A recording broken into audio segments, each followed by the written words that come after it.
Hi everyone, hope you're all doing okay. I wanted to talk about something today which I feel is quite important because it's collecting research and data on MS, and it's something that I've been involved in for a couple of years now because I signed up to something called the Snowdonia Research Project. My MS team send me these surveys and they're sent every few months, possibly every 6 months, I can't remember now. And what the survey aims to do is basically capture information on my multiple sclerosis, my experience with my treatment, and how my symptoms are doing at this moment in time. So they capture it now, and then they've been capturing it years previous.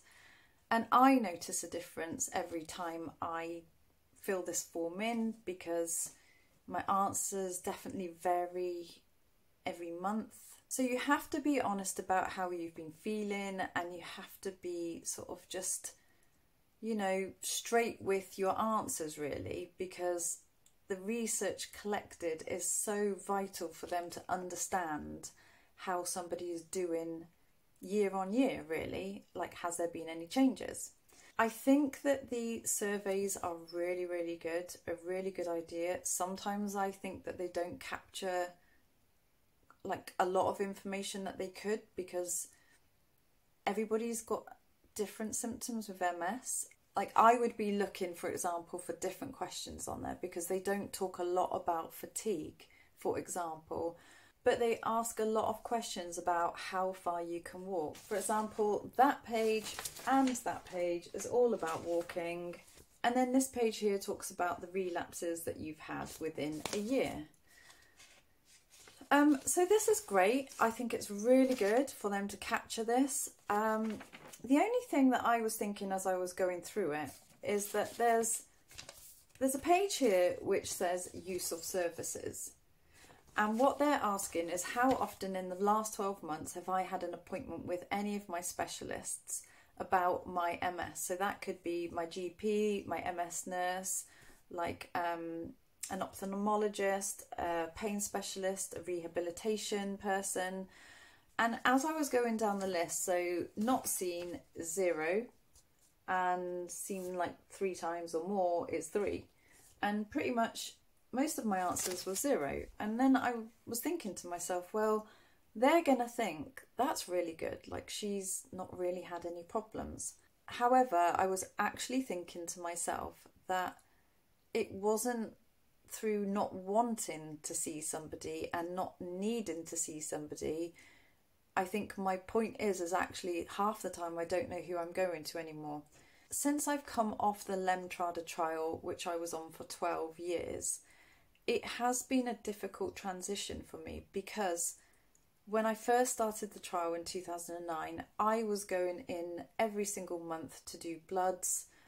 Then you had like EDSS assessments, and you were being rigorously checked and monitored for anything that could have possibly happened in that period of time that we were on the Lemtrada treatment.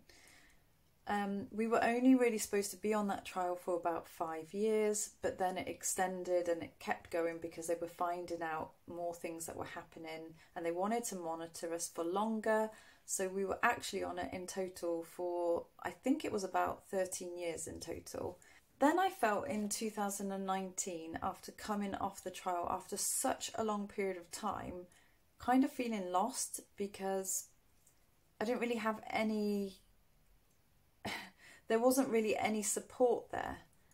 And I sort of felt like, well, I've been on this trial for all this time and I'm constantly being contacted, constantly being monitored, and then 13 years later the trial ends and then nothing, like literally nothing, and I'm not on any treatment anymore.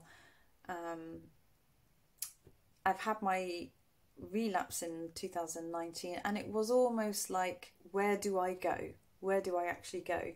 So as great as I think that these surveys are, and I really do, I think they're amazing for, data collection and understanding what people are going through with their MS. I also wonder whether there's anybody out there who kind of feels a little bit just shut off from the services and the support and the help that you can get, and maybe also not knowing where to go and get that help as well, because I'm a little bit like that. I mean, I felt like I had the help and support when I was on the trial, and I knew where I needed to go and I knew where I could go to because I was involved in that trial.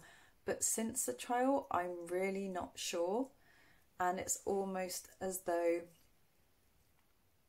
you just, I don't know, you just get left. I think I felt a little bit like that when I was going through my relapse in 2019, where, okay, it was the pandemic and people weren't being seen or anything like that, but it was a real struggle. It's a real struggle to know who to go to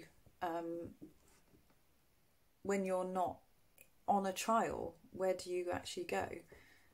Also, the other thing is that I had a problem with my eye about a month ago, and I went to go and see Specsavers, who basically have all the equipment and then they refer you on to the hospital. I had optic neuritis in my eye, and my eye hasn't been right since. I also lost vision in my eye, and I'm still waiting for an appointment, and I've chased it up, but 2 and a bit months later we're still having an issue.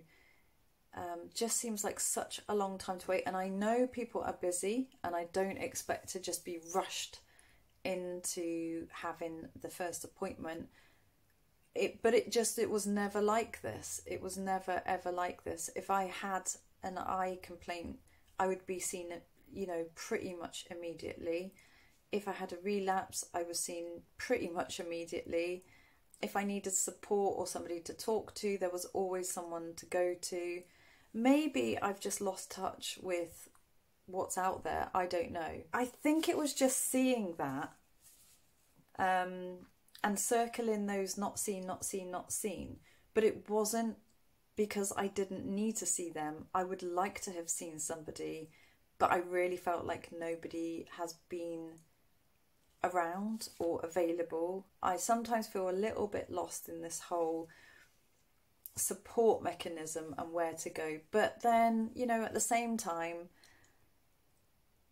it could just be one of those things. That's all I have to say about that. I also just want to end with saying thank you again to everybody who has supported this channel. It means a great deal to me. We are so far behind on watch time. I would say about 3,000 hours behind on watch time. So we're a long way off from being monetized. But I have faith that it's going to happen one day. Fingers crossed. Take care, everybody, and see you soon.